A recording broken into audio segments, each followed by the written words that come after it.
So how many speakers have we had today, this morning? Three. Three? Okay. And what were they?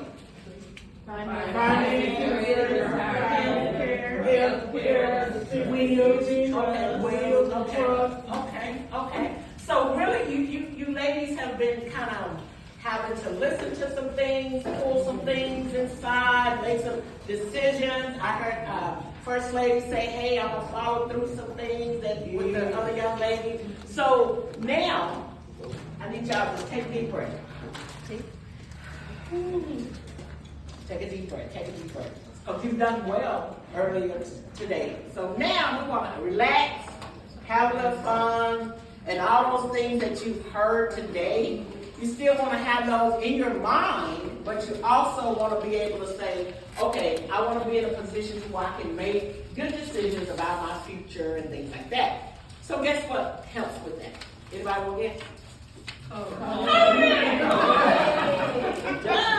course. But as mentioned, my name is Tabitha Hall, and I am the author of Good Morning, Little Pretty Girl. This is my book. It's also a coloring book and a journal. And then I'm also the author of a journal, just basically journal information. It also has coloring pages. And you may be thinking, wow, into the coloring. But when I first started writing my book, probably about 6 or 7 years ago, I would write my book, of course. And if anybody journals or write, we have those moments where you can just write, go, and then you have that moment where you just kind of shut down. But when you're really writing a book about your life, your story, it can be very difficult. I know it was for me. So when I started writing, because there were some things I had to address. I had to address feeling abandoned by my mother, because after my mother her and my dad had me, and they divorced, after they divorced, I went with my dad. Actually, who I was told was my dad. Okay? So my mother didn't take me. Now, I had two brothers, and she took my brothers, took my brothers. And so I went and lived with my dad and my aunt and my grandmother. So I thought all those people were my family because they divorced, so I would stay with them. So on into this, I had to look at some other things. Something just didn't feel right. I was kind of disconnected, but I was loved. My grandmother, my Aunt Berlene, and my dad took care of me. They took care of me. They loved me. I was good. But I knew something was different. So as I stayed with my grandmother, and at that time, my grandmother was a little older, even at that time. So, and my aunt worked in Dallas. So, and I'm gonna try to keep this real short so we can kind of get to the coloring page. But when my aunt worked in Dallas, so my grandmother was basically the person that took care of me, combed my hair and things like that. So, of course, being older, my grandmother didn't know how to comb my hair with the cute little ponytail and things like that. She did the best that she could do. So in my book, I actually have a picture, a coloring page, where my grandmother combed my hair, made me 2 ponytails. That was all I basically got. And not only 2 ponytails, but I'm sure some of y'all are old enough to remember when they would throw newspapers, and the newspaper would have rubber bands on them. That's how she put my 2 ponytails with the rubber bands on from the newspaper. So, but she did her best. And of course, at that age, I'm 5, 6 years old, and so I'm feeling like, man, I don't look like my other friends that I go to school with.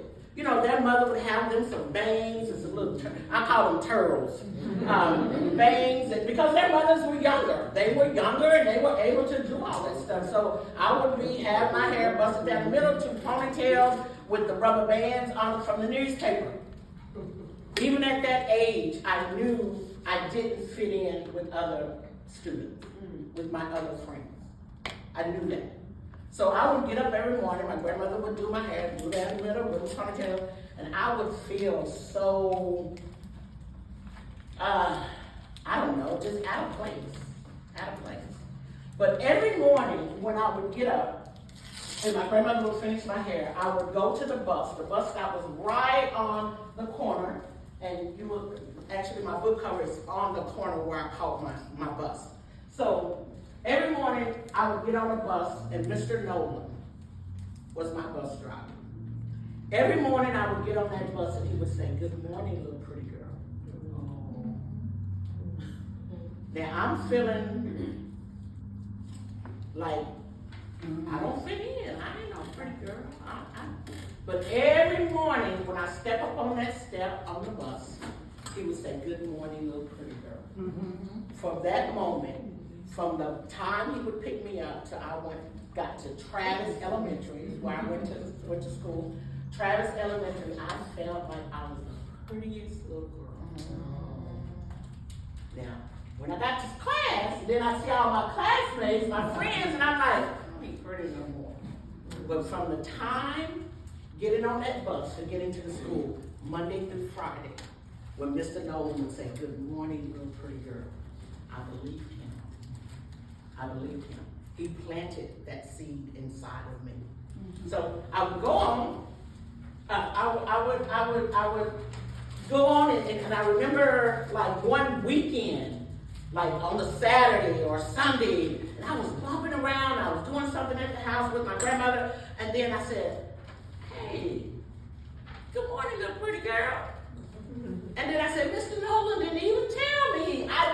It was a weekend." Mr. Nolan said I had started to believe it. I started to believe it. So that's how I started writing Good Morning, Little Pretty Girl. I started writing it because I knew I was wounded. I knew I was hurt. And then you heard me mention earlier, when I first started this journey, I thought my dad was who I was living with.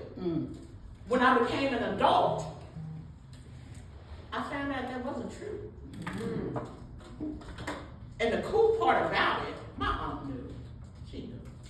She knew. But I tell you what, you better not have said I wasn't her niece in front of her. So when I started writing my book, I would get into some emotions, and I would get frustrated, and I would get angry. I know, yeah. But I would get angry, and I got to remember I'm with my church women. But it took me a minute to get to where I am today. I wasn't always there. And if you read my book, you'll be like, "Oh yeah, she had, yeah, bless her heart." But I started writing, and have been writing this book forever. And then I kept saying, "You know what? I'm not going to write it until my children are old enough to understand." I have our daughters will be 35 next month, and we have a son that's 31. So during the time I'm writing this book, they were young. So I was writing and journaling, but I didn't want to put the book out until they were old enough to not judge me. That's what I was afraid of. I was afraid of them judging me and saying, "Mom, you did what?" Yeah. I had an abortion at 14. At Libra. I did that. And I carried that for years and years and years. Who could I tell? So almost like, so here I am, teaching our children that, hey, you marry, you don't have children out of wedlock. Mom, who was 14 and sexually active. Not only sexually active, but sexually active enough to get pregnant. So yeah, and I had an abortion. So healing and self-care is so important, because you might not, your healing won't look like mine. You don't have to write a book if you had an abortion. You may never ever tell anybody, and that's okay, sort of. So just things like that was in my book, that's in my book that I didn't want my children to. I want them to be old enough to be able to come to me and say, "Mom, really?" So, okay, then when they got old enough, I thought, okay, yes, this is the perfect time. Then my mother got sick. And so I said, I can't, because most of the book is referencing to her and to some of the behaviors that I picked up that I felt like I got because I was birthed from a wounded womb. I was birthed from a wounded womb. I know that. And at 57 years old, I can stand before a group of amazing women and own that. That's because of my healing. It wasn't that I just got this thing down, because there's still days that I hurt and have things going on. But so that's how I got into my whole thing of coloring and conversation. So when I would write the book, I would say, I don't want to write this no more. I don't want to do this. So I would color. And then God started showing me, okay, if this is helping you get through this, then implement this in this book so you can help somebody else. Because I ain't never, I ain't thought there was no coloring book. So that's how that happened. So that's how I started putting together coloring and conversation and putting it out here like events and things like this to come to women. I go to drug rehabs, transitional living for women that are in recovery from drugs and alcohol, church events, any kind of event where we can sit down, talk, and have a conversation. So I am going to hand out